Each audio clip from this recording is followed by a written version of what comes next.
ବୁଝେଇଲେ ଆମେ ଟିକେ ବୁଝିପାରନ୍ତେ ଟିକେ ବୁଝେଇଲେ ମୁଁ ଶୁଣୁଥିଲି। ହଁ ପ୍ରଣବ ଯୋଉଟା ମତେ ଭଲ ଲାଗିଲା ଶୁଣିବାକୁ ଟିକେ ଆପଣଙ୍କ ବାଣୀ। ଆଉ କହୁଛି ଜଗନ୍ନାଥଙ୍କ ଦୟା ଆପଣଙ୍କ ଭେଟ ପାଇକି ବଡ ବହୁତ ଭଲ ଲାଗୁଛି ଶୁଣିବାକୁ। ଆପଣ କୋଉଠୁ କହୁଛନ୍ତି? ନାଇଁ ମୁଁ ସେ ଆପଣଙ୍କୁ ସବୁ ଫୋନ କରିନେଇଥିଲି କି କଟକରୁ। ହଁ ହଁ ନାଇଁ ଗୋଟେ କଥା ଶୁଣନ୍ତୁ ଆମର ଆମର ଯୋଉ ବ୍ରହ୍ମ ଶକ୍ତି ବୁଝିଲେ ସିଏ 3 ଭାଗରେ ବିଭକ୍ତ ହୁଏ ବୁଝିଲେ। ଗୋଟେ ପ୍ରାଣ ଶକ୍ତି, ଗୋଟେ ଆତ୍ମଶକ୍ତି, ଗୋଟେ ମାନସ ଶକ୍ତି ବୁଝିଲେ। ମାନସ ଶକ୍ତିଟା ଇଡା ନାଡିକୁ ପ୍ରଭାବିତ କରେ। ପ୍ରାଣ ଶକ୍ତିଟା ପିଙ୍ଗଳା ନାଡିକୁ ପ୍ରଭାବିତ କରେ ଏବଂ ଆତ୍ମଶକ୍ତିଟା ସୁଷୁମ୍ନା ନାଡି ମଧ୍ୟରେ ପ୍ରଭାବିତ ହୁଏ। ଆଚ୍ଛା ପ୍ରାଣ ଶକ୍ତି ପିଙ୍ଗଳା ନାଡିରେ ପ୍ରଭାବିତ ହୁଏ, ଇଡା ନାଡିରେ ପ୍ରଭାବିତ ହୁଏ ଅପାନ ଶକ୍ତି ବା ମାନସ ଶକ୍ତି, ଆଉ ସମାନ ଶକ୍ତି ବା ଆତ୍ମଶକ୍ତି ପ୍ରଭାବିତ ହୁଏ ସୁଷୁମ୍ନା ନାଡିରେ ବୁଝିଲେ କି। ପ୍ରାଣ ଶକ୍ତିଟା ହଉଛି ସୂର୍ଯ୍ୟ ସ୍ୱରୂପ, ମାନସ ଶକ୍ତିଟା ହେଲା ଚନ୍ଦ୍ର ସ୍ୱରୂପ ଏବଂ ଆତ୍ମଶକ୍ତିଟା ହେଲା ଅଗ୍ନି ସ୍ୱରୂପ ବୁଝିଲେ ନା। ଆଚ୍ଛା ପ୍ରାଣ ଶକ୍ତିଟା ହୃଦୟରୁ ସୃଷ୍ଟି ହୁଏ ହେଲା। ଆଚ୍ଛା ଆପଣ ଯୋଉ ଆତ୍ମଶକ୍ତିଟା ନାଭିରୁ ସୃଷ୍ଟି ହୁଏ ହେଲା। ଆଉ ଆମର ଅପାନ ଶକ୍ତି ବା ମାନସ ଶକ୍ତିଟା ଆମର କଣ୍ଠ ଚକ୍ରରୁ ବା ଆଧାର ଚକ୍ର କଣ୍ଠ ଚକ୍ରରୁ ଉତ୍ପତ୍ତି ହୁଏ ବୁଝିଲେ। ଆଚ୍ଛା ଯଦି ଉତ୍ପତ୍ତି ହୁଏ ଯୋଉ ପ୍ରାଣ ଶକ୍ତି ସିଏ କେମିତି ଉତ୍ପତ୍ତି ହୁଏ ନା ତା କାରଣ ହଉଛି କାହା ସହିତ କାହାର ସମ୍ପର୍କ ନାହିଁ, ସେମାନେ ସବୁ ଡାଇରେକ୍ଟ ଶୂନ୍ୟରୁ ସୃଷ୍ଟି ହୁଏ। ଆଚ୍ଛା କଣ୍ଠ ଚକ୍ରରେ ଶୂନ୍ୟରୁ ମାନସ ଶକ୍ତି ସୃଷ୍ଟି ହୁଏ, ଆଉ ବୁଧ ଚକ୍ରରେ ଆମର ଶୂନ୍ୟରୁ ପ୍ରାଣ ଶକ୍ତି ସୃଷ୍ଟି ହୁଏ ଏବଂ ନାଭିରୁ ଆତ୍ମଶକ୍ତି ସୃଷ୍ଟି ହୁଏ ଯଦି ହୁଏ।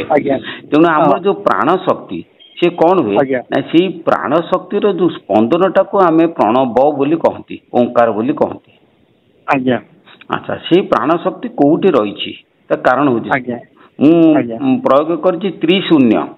ତ୍ରିଶୂନ୍ୟ କହିଲେ ଆମର ଏଇ ଯୋଉ ଶୂନ୍ୟଟା ଚାରିଆଡେ ବିସ୍ତାର ହେଇଛି ସେ ଶୂନ୍ୟଟା 3 ଭାଗରେ ବିଭକ୍ତ ହେଇଛି ଗୋଟିକ ପରେ ଗୋଟିଏ ସ୍ଥୂଳ ସୂକ୍ଷ୍ମ ହେଇକି। ଆଉ ପ୍ରଥମ ଶୂନ୍ୟ ହେଲା ଆକାଶ, ତା ଆକାଶକୁ ସୂକ୍ଷ୍ମ, ଆକାଶର ସୂକ୍ଷ୍ମ ହେଲା ଅହଙ୍କାର, ଅହଙ୍କାର ସୂକ୍ଷ୍ମ ହେଲା ମହତତ୍ଵ ବୁଝିଲେ ନା। ମୁଁ ତାକୁ ସେ ଦର୍ଶନ ଭାଷା ନ ଦେଇକି ଆମ ଗୁରୁଙ୍କ ଭାଷାରେ ମୁଁ ଲେଖିଛି ଆକାଶ ସୂକ୍ଷ୍ମ ହେଲେ ଅଧ ଶୂନ୍ୟ, ଅଧ ଶୂନ୍ୟ ସୂକ୍ଷ୍ମ ହେଲେ ମଧ୍ୟ ଶୂନ୍ୟ, ମଧ୍ୟ ଶୂନ୍ୟରେ ଆମର ଆତ୍ମଶକ୍ତି ରହନ୍ତି ବୁଝିଲେ ନା। ଆଉ ଆମର ଆକାଶ ତଳକୁ ଯୋଉଟା ରହିଲା ସେଟା ମାନସ ମଧ୍ୟ ଶୂନ୍ୟ ଯୋଉଟା ତ୍ରିକୁଟ କହନ୍ତି, ଯୋଉ ଭୁଲତା ଉପରକୁ ଯୋଉଟାକ ତ ସେଇଟା ଆପଣ ସରି ଭିତରେ ଦେଖୁଛନ୍ତି ମଧ୍ୟ ଶୂନ୍ୟ ଯୋଉଟା ଆପଣଙ୍କର ହଉଛି ତ୍ରିକୁଟଟା ହିଁ ମଧ୍ୟ ମହତତ୍ଵ ଉପରକୁ, ମଧ୍ୟ ଶୂନ୍ୟ ହଉଛି ମହତତ୍ଵ ଯୋଉଟା କି ତ୍ରିକୁଟ ବି କହିଲେ ଚଳିବ ବୁଝିଲେ କି। ତେଣୁ ମଧ୍ୟ ଶୂନ୍ୟ ଯୋଉ ଜାଗା ହୁଏ ସେ ଜାଗାରେ ମଧ୍ୟ ଶୂନ୍ୟର ଆକ୍ଚୁଆଲି ଅର୍ଥଟା ହଉଛି ଦୁଃଖୀ। କାହିଁକି ଗୁରୁ ଆମର କହିଛନ୍ତି ଯେ ଦୁଃଖୀରେ ଯୋଉ ମହାଶୂନ୍ୟ ଅଛି ସେଠି ଗୋଟେ ବିସର୍ଗାକାର ମଣ୍ଡଳ ଅଛି। ବିସର୍ଗାକାର ମଙ୍ଗଳ କହିଲେ ଯେ ମଧ୍ୟ ଶୂନ୍ୟରେ ଯୋଉ ଚିତ୍ ଶକ୍ତି ରହିଲା, ଚେତନା ଶକ୍ତି, ତାର ସ୍ପନ୍ଦନଟା ହଉଛି ବିସର୍ଗ। ତେଣୁ ଚେତନ ଶକ୍ତିର ସ୍ପନ୍ଦନଟା ହଉଛି ବିସର୍ଗ। ବୁଝିଲେ। ଆଚ୍ଛା ଅଧ ଶୂନ୍ୟ ହେଲା ଲଳନା ଚକ୍ର ଅହଙ୍କାର ବୁଝିଲେ। ତେଣୁ ଅଧ ଶୂନ୍ୟ ଯୋଉ ଲଳନା ଚକ୍ର ସେଠି ଯୋଉ ଶକ୍ତି ରହିଲା ସେଟା ହଉଛି ଚିତ୍ ଅଚିତ୍ ମିଶିକି ବୁଝିଲେ ନା। ତ୍ରିକୁଟରେ ଚେତନା ଶକ୍ତି ରହିଲେ, ଲଳନା ଚକ୍ରରେ ଚିତ୍ ଅଚିତ୍ ଉଭୟ ମିଶିକି ରହିଲେ। ତେଣୁ ତ୍ରିକୁଟରେ ରହିଲେ ବିସର୍ଗ, ଲଳନା ଚକ୍ର ରହିଲେ ବିନ୍ଦୁ, କଣ୍ଠ ଚକ୍ର ରହିଲେ ଅର୍ଧମାତ୍ରା ବୁଝିପାରିଲେ ନା। ତେଣୁ ବିସର୍ଗ ବିନ୍ଦୁ ଅର୍ଧମାତ୍ରା ଇଏ ରହିଲେ 3 ନା। ତେଣୁ ଅର୍ଧମାତ୍ରା ପରେ ଆପଣ ଯେତେବେଳେ ହୃଦୟକୁ ଆସିବେ, ହୃଦୟରେ ସେ ପ୍ରାଣ ଶକ୍ତି କଣ ହୁଏ ନା ବିସର୍ଗ ବିନ୍ଦୁ ଅର୍ଧମାତ୍ରା ଇଏ ତ୍ରିଶକ୍ତି ଯାଙ୍କେ ମିଳିତ ଭାବରେ ସେଠି ଏ ଯୋଉ ପ୍ରାଣ ଶକ୍ତି ଧିଅରେ ସେ ସ୍ପନ୍ଦନ ସୃଷ୍ଟି କରନ୍ତି ହୃଦୟରେ। ଯେତେବେଳେ ସ୍ପନ୍ଦନ ସୃଷ୍ଟି କରନ୍ତି ସେଇ ସ୍ପନ୍ଦନଟା ପ୍ରଥମେ 3ଟା ମାତ୍ରାରେ ସୃଷ୍ଟି ହୁଏ, ବିସର୍ଗ ବିନ୍ଦୁ ଅର୍ଧମାତ୍ରା ଏ 3ଟା ମିଶିକି ସେ 3ଟା ମାତ୍ରା ସୃଷ୍ଟି କରନ୍ତି ବୁଝିପାରିଲେ କି। ସେ 3ଟା ମାତ୍ରାକୁ ଆମେ ଧରନ୍ତି ଗୋଟିଏ ଅକାର, ଗୋଟେ ଉକାର, ଗୋଟେ ହଉଛି ମକାର। ତେଣୁ ଅକାରଟା ରହିଲା ଆପଣ ହୃଦୟରେ ବୁଝିପାରିଲେ ନା। ଉକାରଟା ରହିଲା ଆପଣଙ୍କର ନାସା ଅଗ୍ରରେ ହେଲା, ମକାରଟା ରହିଲା ନାସା ମୂଳରେ। ନାସା ମୂଳରେ ଯୋଉ ଜାଗାରେ ନାକ ଦଣ୍ଡି ଯୋଉଟା କହନ୍ତି, ସେଠି ମକାର ମାନେ ଆପଣ କୁହନ୍ତୁ, ଦେଖନ୍ତୁ ନାକ ଦଣ୍ଡିରେ ସେଟା ସ୍ପନ୍ଦିତ ହବ। ତେଣୁ ଅକାରଟା ରହିଲା ହୃଦୟରେ, ଉକାରଟା ରହିଲା ନାସା ଅଗ୍ରରେ ଏବଂ ମକାରଟା ରହିଲା ନାସା ମୂଳରେ।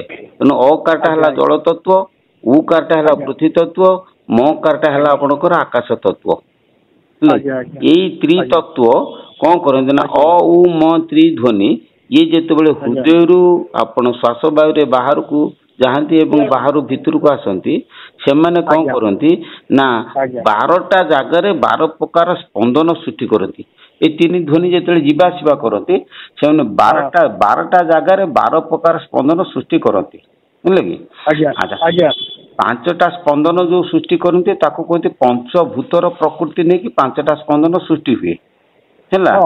ସେଇ ପଞ୍ଚଭୂତ କିଏ? ସେ ଆପଣଙ୍କର ଲଳନା ଚକ୍ର ଉପରେ ସେଇଟା ହଉଛି ଆପଣଙ୍କର ଅଗ୍ନି ତତ୍ଵ, ଆକାର ଧ୍ୱନି ସୃଷ୍ଟି ହୁଏ, ବୁଝିପାରିଲେ? ଆଚ୍ଛା, ନାସା ମୂଳରେ ପୃଥ୍ୱୀ ତତ୍ଵ, ନାସା ମଧ୍ୟରେ ସେଟା ପୃଥ୍ୱୀ ତତ୍ଵ, ସେଟା ଉକାର ଧ୍ୱନି ସୃଷ୍ଟି ହୁଏ। ଦୁଇ କର୍ଣ୍ଣ ମଝିରେ, ଦୁଇ କର୍ଣ୍ଣର ଠିକ ମଝା ମଝିରେ ସେଠି ଇକାର ଧ୍ୱନି ସୃଷ୍ଟି ହୁଏ, ସେଟା ବାୟୁ ତତ୍ଵ। ଦୁଇ ଚକ୍ଷୁର ମଧ୍ୟରେ ସେଟା ଏକାର ଧ୍ୱନି ସୃଷ୍ଟି ହୁଏ, ସେଟା ହଉଛି ଜଳ ତତ୍ଵ। ଏବଂ ବୃଲତା ଉପରେ ସେଟା ମକାର ଧ୍ୱନି ସୃଷ୍ଟି ହୁଏ, ସେଟା ହଉଛି ଆକାଶ ତତ୍ଵ। ତେଣୁ ଏଇ ଯୋଉ ପୃଥ୍ୱୀ ଜଳ ଅଗ୍ନି ବାୟୁ ଆକାଶ ଏ ପଞ୍ଚଭୂତର ପଞ୍ଚ ପ୍ରକୃତି ରୁ 5 ପ୍ରକାରର ଧ୍ୱନି ଏଇ 5ଟି ଜାଗାରେ ସୃଷ୍ଟି ହୁଏ, ବୁଝିପାରିଲେ? ଯଦି ସୃଷ୍ଟି ହୁଏ, ତାପରେ ଦେଖନ୍ତୁ ଦୁଇ କର୍ଣ୍ଣ ମଝିରେ ସିନା ସେଟା ସୃଷ୍ଟି ହେଲା, ଦୁଇ କର୍ଣ୍ଣରେ 2 ପ୍ରକାର ଧ୍ୱନି ସୃଷ୍ଟି ହୁଏ। ଆଉ ଦୁଇ ଚକ୍ଷୁ, ଦୁଇ ନାସା ଏବଂ ମୁଖ, ଇଏ ହେଲେ 7ଟା ଜାଗା। ଏ 7ଟା ଜାଗାରେ 7 ପ୍ରକାର ଧ୍ୱନି ସୃଷ୍ଟି ହୁଏ, ତାକୁ କୁହନ୍ତି ସପ୍ତ ସ୍ୱର, ବୁଝିଲେ କି? ଇଏ 5 ଜାଗାରେ ପଞ୍ଚଭୂତ, ଇଏ 7 ଜାଗାରେ ସପ୍ତ ସ୍ୱର। ପଞ୍ଚଭୂତ ସପ୍ତ ସ୍ୱର ମିଶିକି 7 5 12ଟା ଧ୍ୱନି ସେ ସୃଷ୍ଟି କରନ୍ତି। ଏଇ 12ଟା ଧ୍ୱନି କି କୁହାଯାଏ ଦ୍ୱାଦଶ ମାତ୍ରା। ଏଇ ଦ୍ୱାଦଶ ମାତ୍ରା କଣ ହୁଏ ନା ଆମର ହୃଦୟରୁ ନାସା ଦ୍ୱାର ଦେଇକି ଯୋଉ ପବନ ଯିବା ଆସିବା କରୁଛି, ଏଇ ପବନ ଧୀରେ 12ଟା ମାତ୍ରା କଣ ହୁଏ ନା ଝଙ୍କୃତ ହୁଏ। ଯେତେବେଳେ ଝଙ୍କୃତ ହୁଏ, ଇଏ ମାତ୍ରା ଧ୍ୱନି ଅନ୍ୟକୁ ଶୁଣା ଯାଇପାରେ ନାହିଁ, ଏ ସାଧକ ନିଜେ ଶୁଣେ, ବୁଝିପାରିଲେ ନା? ଯୋଉ ଧ୍ୱନି ବ୍ୟକ୍ତି ନିଜେ ଶୁଣେ ଏବଂ ଅନ୍ୟକୁ ଶୁଣା ଯାଇପାରେ ନାହିଁ, ସେଇ ଧ୍ୱନି ମାତ୍ରା କୁହାଯାଏ। ବର୍ଣ୍ଣ କାହାକୁ କୁହନ୍ତି ନା ଯୋଉ ଧ୍ୱନି ବ୍ୟକ୍ତି ଉଚ୍ଚାରଣ କଲେ ଅନ୍ୟ ଜଣେ ତାକୁ ଶୁଣିପାରେ, ତାକୁ ବର୍ଣ୍ଣ ବୋଲି କୁହନ୍ତି। ତେଣୁ ବର୍ଣ୍ଣ ଶୁଣନ୍ତୁ, ବର୍ଣ୍ଣ କେତେ ନା ବର୍ଣ୍ଣ ହଉଛି 50 ଭାଗରେ ବିଭକ୍ତ। ତେଣୁ 50 ବର୍ଣ୍ଣର ଉତ୍ପତ୍ତି ସ୍ଥଳ ଷଡ଼ଚକ୍ରରେ ଏବଂ ପ୍ରକାଶ ସ୍ଥଳ ଆପଣଙ୍କର କଣ୍ଠରୁ ଓଠ ଭିତରେ, ବୁଝିପାରିଲେ ନା? ମୁଁ ବୁଝେଇ ଦଉଛି ଯେ ଆପଣଙ୍କର 16 ସ୍ୱରା, 16 ସ୍ୱର ଅଛି ନା। ତେଣୁ ଅ କଣ୍ଠରେ, ଇ ତାଳୁରେ, ଉ ହେଲା ଆପଣଙ୍କର ଓଷ୍ଠରେ, ରୁ ହେଲା ମୂର୍ଧନିରେ, ଲୁଲୁ ହେଲା ଦନ୍ତରେ। ତେଣୁ କଣ୍ଠ, ତାଳୁ, ମୂର୍ଧନି, ଓଷ୍ଠ, ଦନ୍ତ ଏଇ 5 ଜାଗାରେ 5 ଦୁନେ 10ଟା ରହିଲା। ତାର ଏ ଓ 4 14ଟା, ଅଙ୍ଗ 2 16ଟା। ତେଣୁ ଏଇ 16 ସ୍ୱରା ଏଇ ଜାଗା ମାନଙ୍କରେ ଉଚ୍ଚାରିତ ହୁଏ। ଆଉ କଣ ହୁଏ ନା ଅ ଆ, ଅ ହେଲା ହ୍ରସ୍ୱ, ଆ ହେଲା ଦୀର୍ଘ। ଏ ଦୁଇଟା ସ୍ୱର ମଧ୍ୟରେ ଆପଣଙ୍କର 5ଟା ବ୍ୟଞ୍ଜନ ବର୍ଣ୍ଣ ସୃଷ୍ଟି ହୁଏ। କେସେ ନା ଅ ଆ ଭିତରେ ସୃଷ୍ଟି ହୁଏ କ ଖ ଗ ଘ ଙ। ଇ ଭିତରେ ସୃଷ୍ଟି ହୁଏ ଚ ଛ ଜ ଝ ଞ। ଉ ଭିତରେ ସୃଷ୍ଟି ହୁଏ ପ ଫ ବ ଭ ମ। ରୁ ଭିତରେ ହୁଏ ଟ ଠ ଡ ଢ ଣ। ଲୁ ଭିତରେ ସୃଷ୍ଟି ହୁଏ ତ ଥ ଦ ଧ ନ। ये 25ଟି ବ୍ୟଞ୍ଜନ। ଇଏ 16 ସ୍ୱର, ଇଏ 25 25 16 35 25 16 35 25 10 35 36 ହେଇଗଲା। 36 ହେଇଗଲା। ଉଷ୍ମ ଆପଣଙ୍କର 10 25 16 25 16 41 ହେଇଗଲା। 25 16 41 ଆଉ ଉଷ୍ମ ବର୍ଣ୍ଣ ହେଲା 10 51। ତେଣୁ ଏଇ 51କୁ କ୍ଷୟ ସ୍ୱର ମାନେ ଗୁପ୍ତରେ ରହିଲା। ତେଣୁ 50ଟା ବର୍ଣ୍ଣ ଆପଣଙ୍କର କଣ୍ଠରୁ ଓଠ ଭିତରେ ଉଚ୍ଚାରିତ ହୁଏ। ବୁଝିପାରିଲେ ନା? ଆଚ୍ଛା କିନ୍ତୁ ସିଏ ବୀଜ ରୂପରେ ଆସେ କୋଉଠୁ ନା ସେ ବୀଜ ରୂପରେ ସ୍ଥିତି ହେଇଥାଏ କୋଉଠି ନା କଣ୍ଠରେ ଷୋଡଶ ସ୍ୱରାହା 16 ପ୍ରକାର 16 ରହିଲା କଣ୍ଠରେ ଅ ଆ ଇ ଉ ରୁ ରୁ ଲୁ ଲୁ ଏ ଐ ଓ ଓ ଅଙ୍ଗ ଇ ରହିଲା କଣ୍ଠରେ। ତାହେଲେ କ ଖ ଗ ଘ ଙ ଚ ଛ ଜ ଝ ଞ ଟ ଠ ଇ 12ଟି ରହିଲେ କେତେ ହୃଦୟରେ ଡ ଢ ମୂର୍ଧନ ତ ଥ ଦ ଧ ଦନ୍ତେନ ପ ଫ ଇଏ 10ଟି ରହିଲେ ଆପଣଙ୍କର ନାଭିରେ ବ ଭ ମ ଜ ର ଳ ଏ 6ଟି ରହିଲେ ଆପଣଙ୍କର ଲିଙ୍ଗରେ ବ ତାଲବେଶ ମୂର୍ଧନେଶ ଦନ୍ତେଶ ଇଏ 4ଟି ରହିଲେ ଆଧାରରେ ହ କ୍ଷ ଇଏ 2ଟି ରହିଲେ ଆପଣଙ୍କର ଲଲାଟରେ। ତେଣୁ ଯୋଉ 50 ବର୍ଣ୍ଣ ପ୍ରକୃତି ରୂପରେ ବା ବୀଜ ରୂପରେ ବା ଶକ୍ତି ରୂପରେ ଷଡ଼ଚକ୍ରରେ ରହିଛନ୍ତି ସିଏ କଣ ହଉଛନ୍ତି ନା ଆପଣଙ୍କର ପ୍ରକାଶ ପାଇକରି କଣ୍ଠରୁ ଓଠ ଭିତରେ ସେ ଅନ୍ୟ ଲୋକକୁ ଶୁଭୁଛି ବର୍ଣ୍ଣ ରୂପରେ। ବୁଝିପାରିଲେ ନା? ଆଉ ତାକୁ ଆମେ ସାଧାରଣ ହିସାବରେ ଆଜିକାଲି କଥା ଉପରେ ବୁଝେଇ ପାରିବା ଯେ ପେନଡ୍ରାଇଭରେ ଯଦି ଆପଣ ଗୋଟେ ଗୀତକୁ ରଖିଥାନ୍ତି ତାକୁ ଯେତେବେଳେ ଆପଣ ଆମ୍ପ୍ଲିଫାୟାରରେ ପକେଇ ଦିଅନ୍ତି ସେ ରେକର୍ଡରେ ଜୋରରେ ବାଜେ ଅନ୍ୟ ଲୋକ ଶୁଣନ୍ତି। ତେଣୁ ପେନଡ୍ରାଇଭରେ ଯୋଉ ଧ୍ୱନିଟି ରହିଲା ସେଇଟା ହଉଛି ବୀଜ ଧ୍ୱନି। ପେନଡ୍ରାଇଭ କିଏ ସେ ନା ଆମ ଷଡ଼ଚକ୍ର ହଉଛନ୍ତି ଗୋଟେ ଗୋଟେ ପେନଡ୍ରାଇଭ ସେଥିରେ ସେ ସବୁ ବୀଜ ରୂପରେ ରହିଛନ୍ତି। ଆଉ ମାଇକ୍ର ଯୋଉ ମାଇକ୍ରୋଫୋନ ଚୁଙ୍ଗାଟା ସେ ହଉଛି କିଏ ସେ ନା ସେ କଣ୍ଠରୁ ମୁଖଟା ହଉଛି ମାଇକ୍ରୋଫୋନ ଚୁଙ୍ଗା ସେଠି ଆମ୍ପ୍ଲିଫାୟାର ହେଇକି ଆମକୁ ଶୁଭୁଛି। ବୁଝିପାରିଲେ ନା? ତେଣୁ ଆମେ ବାବା ଆମେ ତାକୁ ଜାଣିବା କେମିତି? କାହାକୁ ଜାଣିବେ? ଏଇ ଯୋଉ ଧର ଯୋଉ ଆପଣ ଯୋଉ ବୁଝେଇ ଦେଇଗଲେ ତ ଆମେ ତାକୁ ଧ୍ୟାନ ସୂତ୍ରରେ କେମିତି ବୁଝିବା ଜାଣିବା? ଧ୍ୟାନ ସୂତ୍ରରେ ଆପଣ ତ କଥାରେ ମୁଁ ବୁଝେଇଦେଲି ଆପଣ ଅନ୍ତର ଭିତରେ କେମିତି ଜାଣିବେ ଏଇଆ ତ? ଅନ୍ତର ଭିତରେ ଅନାହତ ନାଦର ସନ୍ଧାନ କେବଳ ସଦ୍ଗୁରୁ ଦିଅନ୍ତି। ବୁଝିଲେ? ସଦ୍ଗୁରୁଙ୍କ ଠାରୁ ତତ୍ତ୍ୱ ଗ୍ରହଣ କରିକିରି ଆପଣ ଯଦି କାମ କରିବେ ସେଟା ଅଟୋମେଟିକ ଶୁଭିବ।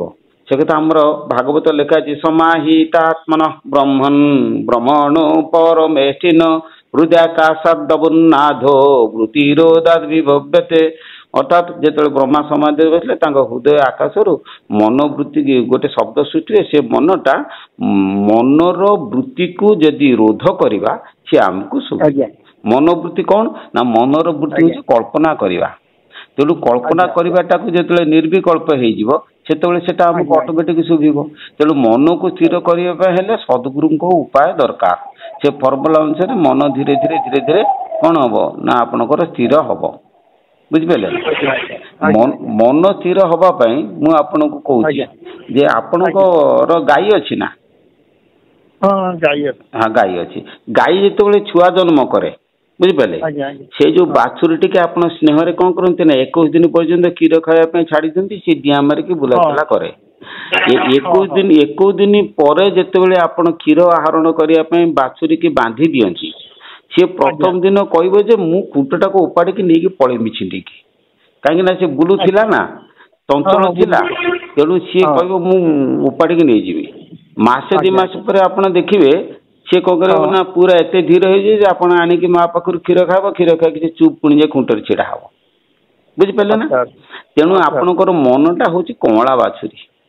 ବୁଝିପାରିଲେ ନା? ତେଣୁ ସେଇ କଅଁଳା ବାଛୁରୀଟି ଆପଣଙ୍କୁ ଖୁଣ୍ଟ ହେଲା କିଏ ସିନା ଗୁରୁ ନାମ। ଗୁରୁ ନାମ ରୂପକ ଖୁଣ୍ଟରେ କଅଁଳା ବାଛୁରୀ ରୂପକ ମନକୁ ଆପଣ ଯଦି ପ୍ରଥମେ ବାନ୍ଧିବେ ସେ ମୋଟେ ରହିବ କୁଆଡେ କଣ ପଳେଇବ କଟକରେ ଏଠି ବସିଥିବ କଟକରେ ଯାଇ ଘୋଡା କିଣୁଥିବ। ତେଣୁ ଗୋଟେ କଥା ହଉଛି କିଛି ଦିନ ଯେତେବେଳେ ଆପଣ ଆୟତ କରିବେ ଅଭ୍ୟାସ ଯୋଗ ଯୁକ୍ତେନ ଚେତସା ନାନ୍ୟଗାମିନା ପରମ ପୁରୁଷଂ ଦୀପଂ ଜାତି ପାର୍ଥାନୁଚିନ୍ତୟନ୍ ଅଭ୍ୟାସ ଯୋଗରେ ଅଭ୍ୟାସୀ ଚିତ୍ତ ଏକାଗ୍ର ବଳେ ସେ ଦିବ୍ୟ ପରମ ପୁରୁଷ ଜୀବ ଲଭଇ ହେଳେ। ସୁତରାଂ ଆପଣ ମନକୁ ଅଭ୍ୟାସ କରି କରି କରି କରି କରି କରି ଯେତେବେଳେ ଆପଣ ସ୍ଥିର କରିବେ ଚିତ୍ତ ପ୍ରଜ୍ଞ ହେଇଯିବେ ସେତେବେଳେ ଆପଣଙ୍କୁ ସେ ନାଦ ଅଟୋମେଟିକ ସୃଷ୍ଟି ହବ। କେହି ଶୁଣିବା ପାଇଁ ଆପଣ ଚାହିଁଲେ ବି ସେ ଶ୍ରୁତିଗୋଚର ହବନି। ଆପଣ କର୍ମ କରନ୍ତୁ ଆପଣ ନିଶ୍ଚୟ ସେ ଶବ୍ଦକୁ ପାଇବେ ଏବଂ ଆପଣ ହିନ୍ଦୁ ବୋଲିକି ପରିଚୟ ଦେବେ ସେତେବେଳେ। ହଉ ହଉ ମୁଁ ବହୁତ ଧନ୍ୟବାଦ ଆପଣଙ୍କୁ ବହୁତ କଥା ବୁଝେଇଦେଲେ ଆପଣ। ନା ଆପଣ କ୍ଲିୟର ହେଲେ ତ? ଆପଣଙ୍କର ଏତେ ଜ୍ଞାନ ଆପଣଙ୍କ ଠେଇ ମୁଁ କଳ୍ପନା କରିପାରୁନଥିଲି। ଏତେ ମାନେ ଶୁଣି ମତେ ଏତେ ଭଲ ଲାଗୁଛି ବାବା ଆପଣଙ୍କ ବାଣୀ। ହଉ ଆପଣଙ୍କର ଦର୍ଶନ କେବେ ପାଇ ଆପଣ